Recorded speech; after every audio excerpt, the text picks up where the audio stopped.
Assalamualaikum to Dr. Shukri. My name is Shazwani Izzati and I am representing my group, which consists of Darwisha Nadia, Nur Nabila, Zari Shahira and Afiq Hidayat Putra.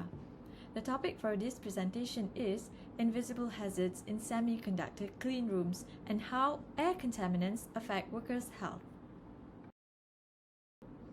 In this topic, I will talk about the semiconductor processes, health effects of solvent vapors and nanoparticles, the importance of personal protective equipment and ventilation, as well as conclusion.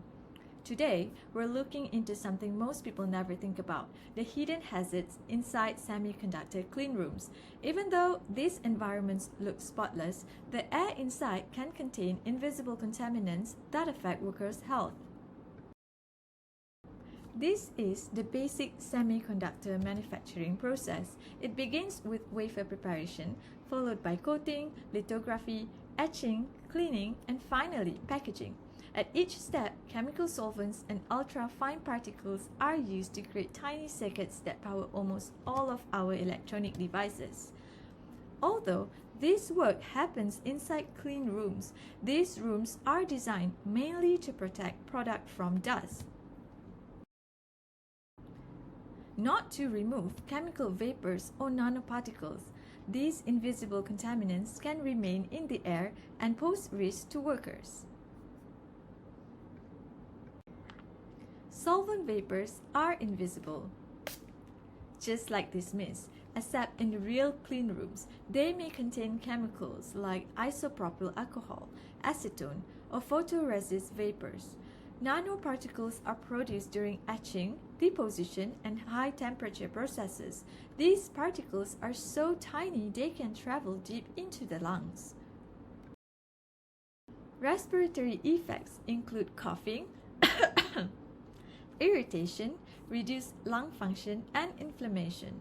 Nanoparticles can also penetrate deep into the alveoli, where the body struggles to remove them. Some solvents also affect the nervous system.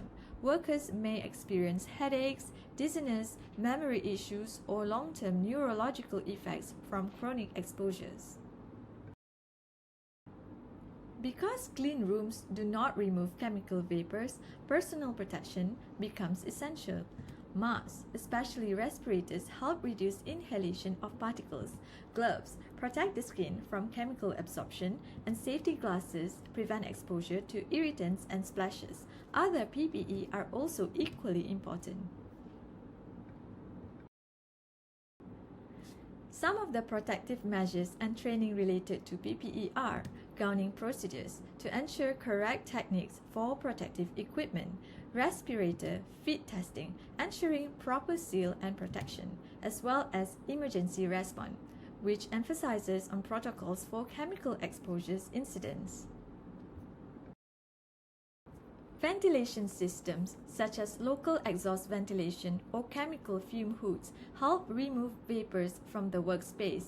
In real semiconductor clean room, airflow moves from the ceiling downwards, but this only controls particles, not gases. Without proper ventilation, vapors can accumulate even in a clean room. It is important to have a proper ventilation.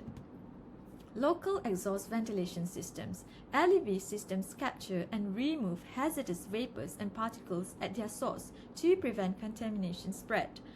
Clean room airflow control maintains positive pressure and high air exchange rates to dilute and remove contaminants effectively. Continuous air quality monitoring detects VOCs and nanoparticles to ensure contaminant levels remain below permissible exposure limits. And regular calibration and maintenance of monitoring equipment ensure accuracy and enable timely hazard interventions. In conclusion, while semiconductor clean rooms are designed to protect sensitive manufacturing processes, they do not inherently guarantee clean air for workers. Invisible hazards such as solvent vapors, acid fumes, and nanoparticles pose significant health risks, including respiratory and neurological effects. The misconception that clean rooms are free from chemical contaminants can lead to inadequate safety practices. Therefore, it is imperative to implement a comprehensive occupational hygiene control program that includes engineering controls, continuous air monitoring, proper PPE usage, and regular worker training. The key message here is simple. Clean room does not mean clean air. Protect yourself by staying informed, adhering to safety protocols, and using the right protective measures. Workers can safeguard their health and contribute to a safer working environment in the semiconductor industry. And that's the end of this presentation. I hope this will benefit you in some ways. Thank you for listening.